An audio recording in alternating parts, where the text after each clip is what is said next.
গ্রেফতার সলমান খান, দিনে ড্রাইভার, রাতে ব্যাংক ডাকাত। এটিএম জালিয়াতিতে পাকড়াও সলমান খান। নন্দকুমারের শ্রীধর হাই রোডে এটিএম লুট। এটিএম এর সামনে ফাঁদ পেতে ধৃত সলমান খান আর পুলিশের হাতে পাকড়াও। উত্তরপ্রদেশের দুষ্কৃতী গাড়ি চালাতে হলদিয়া এসে এখানেই বিয়ে করেন।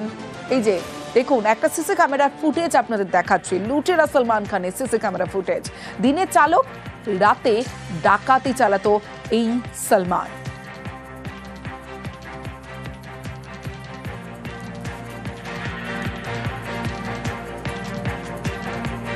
ধরুন কেউ এটিএমে টাকা তুলতে গেছে, তো তার আগেই এটিএম মেশিন যেখান থেকে টাকাটা বেরোয় উপরে একটা আঠা লাগিয়ে দিল। এবার যেই আপনি এটিএমটা ঢোকালেন, পিন নম্বর দিলেন, টাকা উইথড্রলের অ্যামাউন্টটা দিলেন, কিন্তু মেশিনটা খুললো না। এবার যে টাকা তুলতে এসছেন উনি ঘাবড়ে গিয়ে বাইরে এসে ব্যাংক ম্যানেজারকে ফোন করছেন বা টোল নম্বরে ফোন করছেন। ইতিমধ্যে এই ছেলেটা ঢুকে ওই টাকাগুলো বের করেন।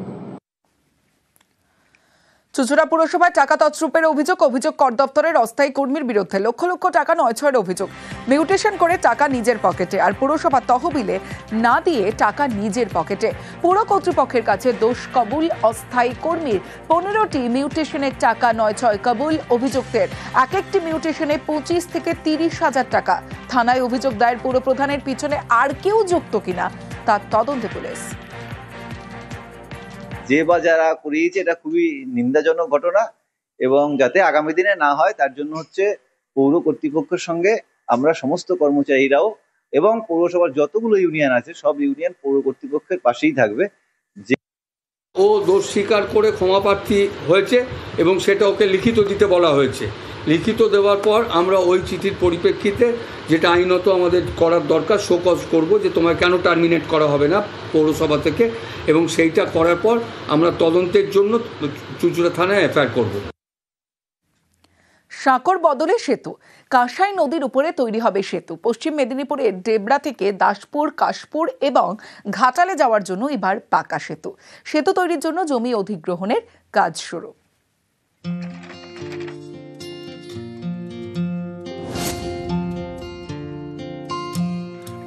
এপারে পশ্চিম মেদিনীপুরের ডেবরার ভবানীপুর, ওপারে দাসপুর, কেশপুর এবং ঘাটাল। মাঝখান দিয়ে বয়ে গিয়েছে কাঁসাই নদী, অনেকে ডাকেন কংসাবতী।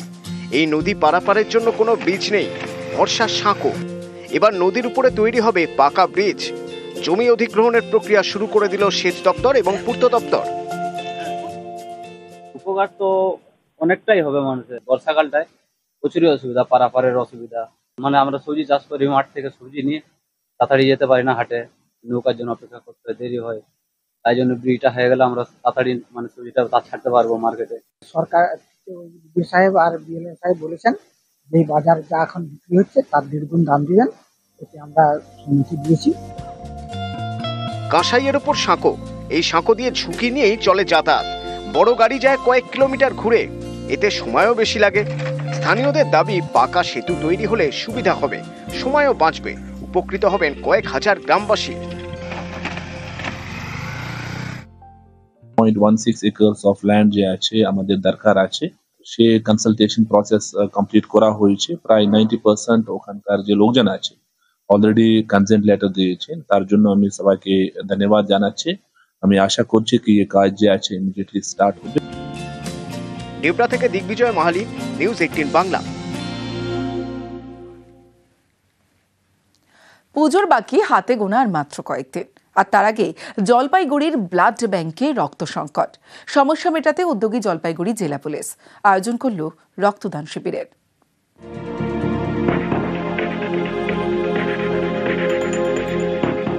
জলপাইগুড়ি মেডিকেলে ব্লাড ব্যাংক, এখানেই রক্তের সংকট। এই সমস্যা মেটাতে রক্তদান শিবির আয়োজন করল পুলিশ। জলপাইগুড়ি ব্লাড ব্যাংকে প্রতিদিন 50 ইউনিট রক্ত প্রয়োজন, সেখানে শনিবার ছিল মাত্র 11 ইউনিট রক্ত। বাধ্য হয়েই অনেক রোগীর আত্মীয়কে অন্য জায়গা থেকে রক্তের ব্যবস্থা করতে হচ্ছে, এতে সময় লাগছে বেশি। আমার এক ভাস্তি আছে। কিসের জন্য এসেছিলেন? ব্লাডের কি বললো? 2 বছরই ব্লাড লাগে, ব্লাড পাচ্ছি না, ডোনার আনতে বললে। ডোনার কার্ড আছে 2টা, ডোনার কার্ড দিয়ে ব্লাড দিচ্ছে। আচ্ছা, এখন ব্লাডটা পাচ্ছি না, খুব খুঁজতেছি, দেখি পাওয়া যায় নাকি। কি বলছে যে রক্ত নেই? বললো না ব্লাড নাই এখানে, তুমি ডোনার নিয়ে আসো, 20,000 লাগবে ডোনার। সামনেই দুর্গাপুজো, ব্যস্ত বিভিন্ন ক্লাব, তারাই বিভিন্ন সময় রক্তদান শিবিরের আয়োজন করে। এখন পুজোর জন্য সেসব বন্ধ। অনেকের আশঙ্কা পুজোর সময় বিপদ বাড়তে পারে, তাই আগাম পদক্ষেপ জলপাইগুড়ি জেলা পুলিশের। শনিবার জেলা পুলিশ লাইনে তারা রক্তদান শিবিরের আয়োজন করে। ব্লাড ব্যাংকের হাতে তুলে দেয় 101 ইউনিট রক্ত। পূজা আসছে সামনে, এই পূজার জন্য একটা ভালো উপহার হবে কি যারা অসুস্থ মানুষ, যার অনেকবার ব্লাড ডেইলি দরকার হয়, তো আমাদের এই হসপিটালে যারা Jalpaiguri medical college and hospital আছে ওখানে ব্লাড সবসময় অ্যাভেলেবল হয়। এখানে ব্লাড ছিলাম, ব্লাড কে ভর্তি আছে? ভাগিনা ভর্তি আছে। কেন, কি বললো এখানে রক্ত নেই? রক্ত নেই, রক্ত দিতে লাগবে, তারপরে ওটা শেষ করে দিতে হবে। আচ্ছা, মানে রক্তের একটা সংকট চলছে। জলপাইগুড়ি থেকে শান্তনু কর, নিউজ 18 বাংলা।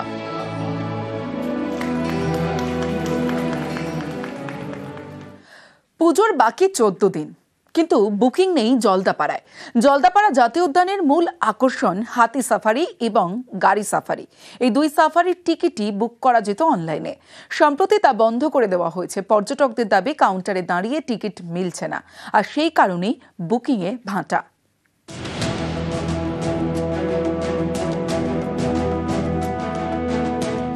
দূরে ভুটান পাহাড়, কাছে জঙ্গল, পাহাড়ের পায়ে গহীন অরণ্যের ঠাস বুনট, আকর্ষণ এক শৃঙ্গ গন্ডার।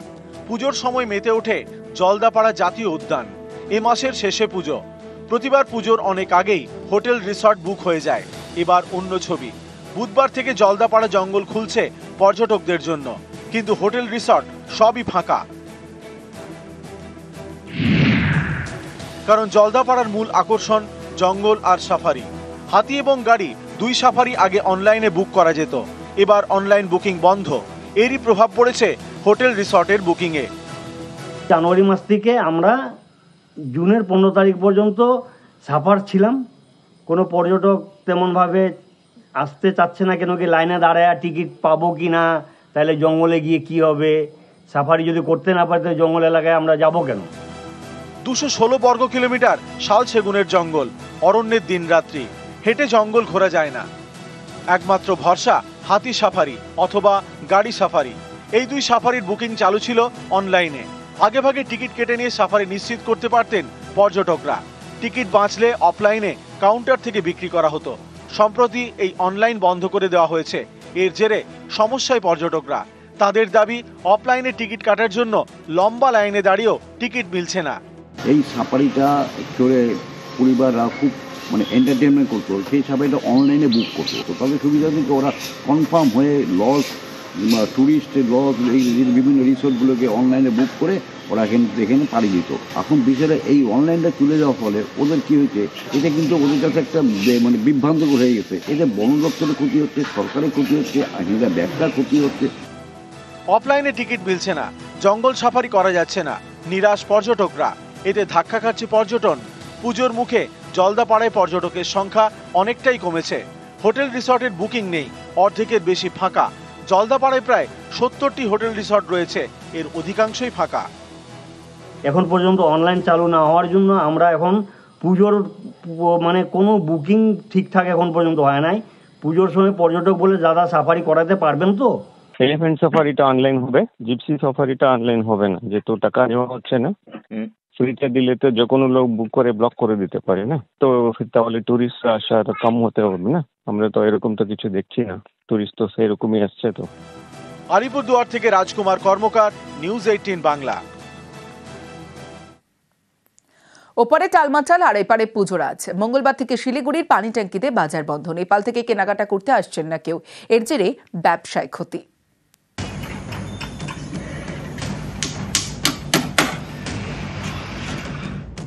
সোমবার থেকে নেপালে অশান্তি,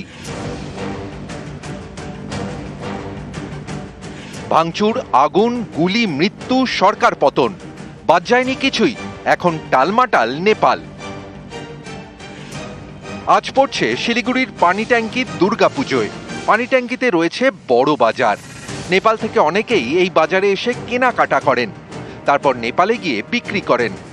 এখানকার ব্যবসায়ীদের দাবি দিনে প্রায় 10 কোটি টাকার বেচা কেনা হয়। সেটাই মঙ্গলবার থেকে বন্ধ। এতেই সমস্যায় পানি ট্যাঙ্কির অনেক পুজো উদ্যোক্তা, কারণ সীমান্ত এলাকায় ব্যবসা ভালো হলে পুজোর চাঁদার পরিমাণও বাড়ে, সেটাই এখন বন্ধ হয়ে গিয়েছে। অনেকেই তাই বাজেটে কাটছাট করছেন। নেপালের যে পরিস্থিতি, আমাদের যে প্যান্ডেলের কাজ হচ্ছে এখন আপনি দেখতে পাচ্ছেন যেই গতিতে কাজ হচ্ছে তার গতিটা অনেক কমে গেছে। বিশেষ করে যেগুলো থাকে নেপালের লোক যারা আসে এখানে আমাদের পুজোতে চাঁদা যায়, আমরা কি করে পুজোটা উদ্ধার করবো? এখন হয়তো পুজোর বাজেট হয়তো আরেকটু কমাতে হবে। প্রচুর দর্শনার্থী আসে নেপাল থেকে, হয়তো সেই দর্শনার্থী এবার হয়তো দেখতে পাবো না। এখন যা অবস্থা 60% দোকান বন্ধ হয়ে আছে, অনেক দোকানে বউনি অবধি হচ্ছে না। তো আমরা কোন মুখ নিয়ে যাব চাঁদা চাইতে? একটা বিশাল চিন্তা। ট্রাকগুলার কাছে আমরা একটা চাঁদা পাই, ট্রাকগুলা যাচ্ছে না, বর্ডারের অবস্থা ঠিক নাই। আর কয়েকদিন বাদে দুর্গাপুজো, প্যান্ডেলের কাজ জোর কদমে চলছে, কিন্তু পুজোর ফান্ড যে বাড়ছে না। একটা আলোচনা হয়েছে যে যদি সোমবারের মধ্যে বর্ডার না খুলে তাহলে এই বিগ বাজেটের পূজা আমাদের বন্ধ করতে হবে এবং আমাদের যে স্থায়ী মন্দির আছে পানিট্যাঙ্কিতে সেই মন্দির প্রাঙ্গণেই আমাদের পূজাটা ছোট করে করতে হবে। পানিট্যাঙ্কি থেকে বিশ্বজিৎ মিশ্র, নিউজ 18 বাংলা। ছাগল গিলে খেলো অজগর। হ্যাঁ, ঠিকই শুনছেন, চাঞ্চল্যকর ঘটনা ঘটেছে নাগরাকাটার টুন্ডু চা বাগানে। চা বাগান থেকে 12 ফুট লম্বা অজগর উদ্ধার করা হয়েছে। দেখুন, অজগরটিকে দেখলেই বুঝতে পারবেন একটা গোটা ছাগল সে গিলে খেয়েছে। ঘটনাস্থলে খুনিয়া রেঞ্জের বনকর্মীরা উদ্ধারের পর পর্যবেক্ষণে সাপটি। চিতাবাঘের পর এবার অজগরের আতঙ্ক এলাকায়। সাঁকর বদলে সেতু, কাঁসাই নদীর উপরে তৈরি হবে সেতু। পশ্চিম মেদিনীপুরের ডেবরা থেকে দাসপুর, কাশপুর এবং ঘাটালে যাওয়ার জন্য এবার পাকা সেতু। সেতু তৈরির জন্য জমি অধিগ্রহণের কাজ শুরু।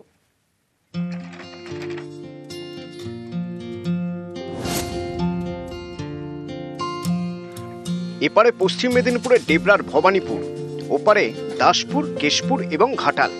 মাঝখান দিয়ে বয়ে গিয়েছে কাঁসাই নদী, অনেকে ডাকেন কংসাবতী। এই নদী পারাপারের জন্য কোনো ব্রিজ নেই, ভরসা সাঁকো। এবার নদীর উপরে তৈরি হবে পাকা ব্রিজ। জমি অধিগ্রহণের প্রক্রিয়া শুরু করে দিল সেচ দপ্তর এবং পূর্ত দপ্তর। উপকার তো অনেকটাই হবে মানুষের। বর্ষাকালটায় প্রচুরই অসুবিধা, পারাপারের অসুবিধা। মানে আমরা সবজি চাষ করি, মাঠ থেকে সবজি নিয়ে তাড়াতাড়ি যেতে পারি না হাটে, নৌকার জন্য অপেক্ষা করতে দেরি হয়। তাই জন্য ব্রিজটা হয়ে গেলে আমরা তাড়াতাড়ি মানে সবজিটা ছাড়তে পারবো মার্কেটে।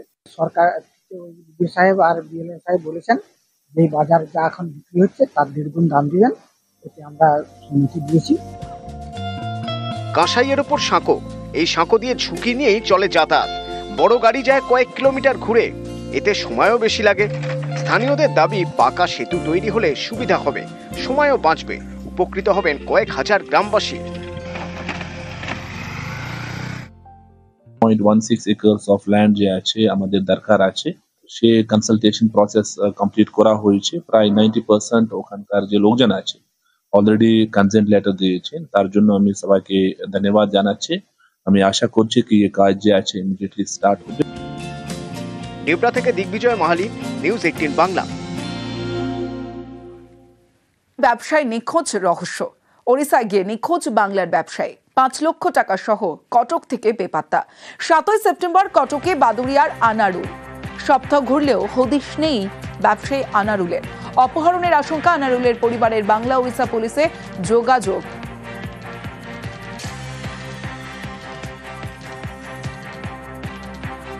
ও উড়িষ্যায় মাল নিয়ে যায়, ওখানে মাল গোডা আড়তে দিয়ে ওখান থেকে বেচা কেনা করে যে টাকাটা দেয় সেই টাকাটা নিয়ে ও চলে যায়। এদিন মঙ্গলবারের দিন ও ফিরবে, ও 9টা, 8:30 থেকে 9টার মধ্যে বাড়ি আসে। যখন 9টা বেজে গেছে বাড়ি আসছে না, তখন সকাল। তখন আমরা ফোন লাগিয়েছি, ফোন লাগার পর তার ফোনের আর কোনো খবর আসছে না। আমাদের মনে হচ্ছে ওই টাকার জন্য তাকে কেউ হাইজ্যাক করে তুলে নিয়ে ওই টাকাটা নেওয়ার জন্য নিয়ে তারা আটকে রেখেছে। কোথায় হয়েছে এটা? এটা হয়েছে সত্তরবাজার, উড়িষ্যার ওখান থেকে ফেরার সময় হয়েছে। আমি রোববারের দিন গিয়েছি। কোথায় গেছে? উড়িষ্যায়। সেই গিয়ে সোমবারের দিনকে বাড়ি আসছিল। বাড়ি আসলে টাকা নিয়ে আসছিল। কত টাকা? 4,60,000। তারপর আসতে আসতে গাড়িতে আসতে আসতে ওখান থেকে কিডন্যাপ করে নিয়েছে। কিডন্যাপ করেছে? হ্যাঁ, কারা করেছে কিছু জানতে পারো? আমি জানতে পারিনি।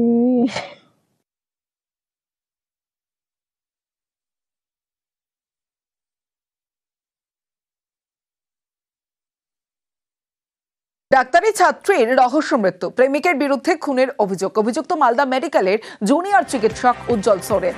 আরজিকরের ছাত্রী অনিন্দিতার বাড়ি বালুরঘাটে। ঘটনার পর থেকে বেপাত্তা অভিযুক্ত উজ্জ্বল। ইংরেজ বাজার থানায় অভিযোগ দায়ের। আমি এই ব্যাপারে ডিটেলস কিছু জানি না, যেটা আপনাদের কাছ থেকে শুনলাম যে ভর্তি ছিল। আমি এই ব্যাপারে ডিটেলস বলতে নিলে বলতে পারবো। আরজিকর কর্তৃপক্ষ আপনার সাথে যোগাযোগ করেছেন? আপনাদের সাথে পুলিশের তরফ থেকে পোস্টমর্টমের জন্য তো বডি পাঠিয়েছে, মেডিকেল মর্গেই আছে। ঠিক জানি না, আসলে যদি পোস্টমর্টম ডাক্তারবাবুরা লিখে থাকেন তাহলে হবে। আমি মেয়েকে খুব ভালোবাসতাম, আমি কোনোদিন ওকে মানে গালাগালিও করিনি বা কিছু, ওর যা চাইতো সে দিতাম। আমি খুব আদরে রেখেছিলাম। ওর সাথে ছিপটা যে সম্পর্ক ছিল আপনাকে বলেছিল? না, আমাকে বলে না, এটা আমাকে বলে না, এটা আমি একটু জানি।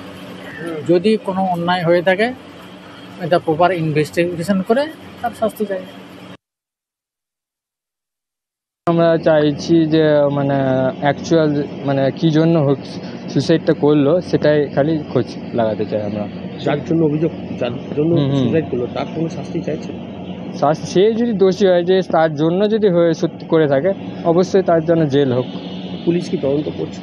হ্যাঁ, পুলিশ তদন্ত করছে, পুলিশকে আমরা জানিয়েছি, তদন্ত করছে।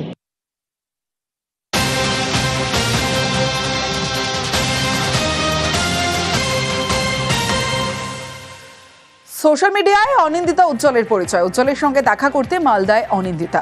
মালদা শহরের হোটেলে ওঠেন দুজনে। হোটেলেই অসুস্থ আরজিকরের ডাক্তারি পড়ুয়া কলকাতায় নিয়ে যাওয়ার পথে মৃত্যু হয়। পরিবারের অনুমান অন্তঃসত্ত্বা ছিলেন অনিন্দিতা। উজ্জ্বলকে রেজিস্ট্রির কথা বলেন অনিন্দিতা, আর এই নিয়ে মন কষাকষি, মানসিক অত্যাচার ছিলই। দুজনের মধ্যে খুব গন্ডগোল ছিল, আর আমার মেয়ে মনে হয় সামাজিক বিয়ের এরকম চাপ দিচ্ছিল, ছেলেটা রাজি হয়নি, এই ইয়েতেই মৃত্যু হয়েছে। আর একটা হলো অবহেলা করেছে, মানে ইয়েটা দেয়নি, চিকিৎসা ভালো পেল না। ছেলেটা ওই যে সামাজিক বিয়ে রাজি হচ্ছে না, মানসিক অত্যাচার খুব মানসিক। কৃষ্ণনগরের ছাত্রী খুনে আগ্নেয়াস্ত্র উদ্ধার। কৃষ্ণনগর স্টেশনের কাছে জঙ্গল থেকে উদ্ধার আগ্নেয়াস্ত্র। 7mm পিস্তল উদ্ধার পুলিশের। 25শে আগস্ট বাড়িতে ঢুকে ঈশিতাকে খুন করে। আর সেই খুনের ঘটনায় প্রথমে দেশরাজ সিং, অভিযুক্ত দেশরাজ সিং এর মামাকে গ্রেফতার করা হয়, দেশরাজ সিংকে গ্রেফতার করা হয়, তার বাবাকেও গ্রেফতার করে পুলিশ। কৃষ্ণনগর স্টেশন থেকে ট্রেন ধরে পালায় দেশরাজ। আর সেই সময় স্টেশনে ঢোকার আগে যে টয়লেট অর্থাৎ শৌচাগার, ঠিক তার পাশে যে জঙ্গল, সেই জঙ্গলে আগ্নেয়াস্ত্র ফেলে দেয়। দেশরাজকে জেরা করে আগ্নেয়াস্ত্রের হদিশ পুলিশের।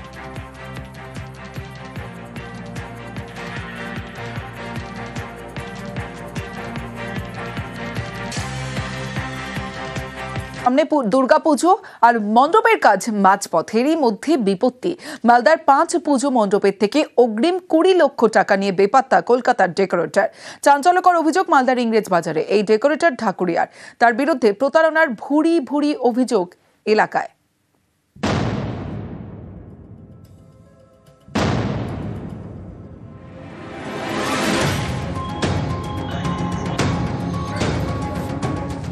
পুজোর মুখে প্রতারণা। 5টি পুজো কমিটির থেকে অগ্রিম 20 লক্ষ টাকা নিয়ে হাওয়া ডেকোরেটর। চাঞ্চল্যকর অভিযোগ মালদার ইংরেজ বাজারে। কারো থিম হোগলা পাতার মণ্ডপ, কারো থিম পুতুল ঘর। ভাবনাকে মণ্ডপে ফুটিয়ে তোলেন শিল্পীরা। এ মাসের শেষেই পুজো, বড় বাজেট, জোর কদমে কাজ চলছে, মাঝপথে বিপত্তি। ইংরেজ বাজারে প্রতারণার অভিযোগ তুলেছেন পুজো উদ্যোক্তারা। মালদায়ের হিমালয় সংঘ, দিলীপ স্মৃতি সংঘ, কৃষ্ণপল্লী কল্যাণ সংঘ, বেলতলা ক্লাব, এইরকম সব মিলিয়ে 5টি পুজোর উদ্যোক্তারা এই মুহূর্তে মণ্ডপ শিল্পীর খোঁজে হন্যে হয়ে রয়েছেন। কারণ তারা যাকে দায়িত্ব দিয়েছিলেন কলকাতার সেই মণ্ডপ শিল্পী গত 3 দিন ধরে তার খোঁজ মিলছে না।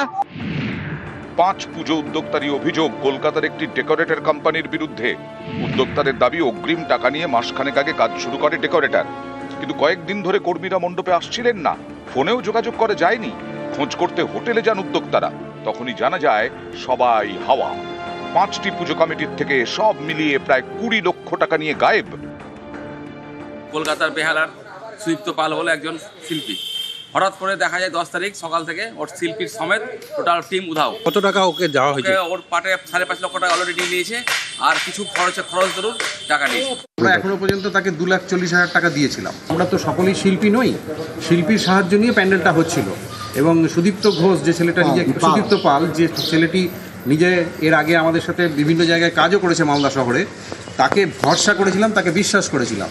সে এই বিশ্বাসঘাতকতাটা করার ফলে হলো কি, আমাদের শেষ মুহূর্তে জেলার ডেকোরেটর যারা সাধারণত কাজ করেন তাদেরকে হাতে পায়ে ধরে অনুরোধ করে পরিস্থিতিটা বুঝিয়ে তাদের সাহায্য নিয়ে কাজটা করতে হচ্ছে।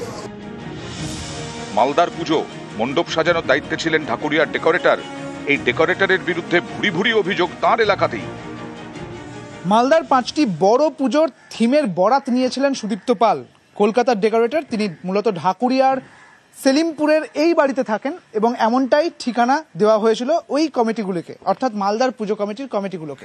2 বছর আগে এই বাড়িটি তিনি বিক্রি করে দিয়েছেন অপর্ণা ভট্টাচার্য নামে একজন ভদ্রমহিলাকে, এবং তিনিও বলছেন যে তিনি এই বাড়িটি কেনার পর প্রতারিত হয়েছেন। তার এলাকাতে যখন খোঁজখবর করা হচ্ছে, ঠিক সেখানকার মানুষজন তারাও বলছেন পুজোর সময় বিভিন্নভাবে প্রচুর জায়গা থেকে এই অভিযোগ আসে এবং পুলিশও মাঝে মাঝে এখানে আসে পুজোর সময়, এবং তিনি প্রতারণা করেছে বলে এই প্রশ্ন তার বিরুদ্ধে উঠতে থাকে এবং তার খোঁজ করতে থাকে। হ্যাঁ, আসে, মাঝে মাঝে আসে, খোঁজ খবর নেয়, কিন্তু এখানে থাকে না, আমাদের সঙ্গে কোনো রিলেশন নেই। কেন আসে পুলিশ, কি বলে? ওরা এসে অনেক জায়গাতে টাকা পুজোর সময় টাকা পয়সা নিয়ে অ্যাডভান্স নিয়ে বসে থাকে, কাজ বাজ করে না, পালিয়ে থাকে, ঘুরে বেড়ায়, এবং আমরা জানিও না। এবং ওদের যা সম্পত্তি ছিল আরেকজনকে বিক্রি করে চলে গেছেন, কোথায় গেছে সেটা আমরা তাও বলতে পারছি না।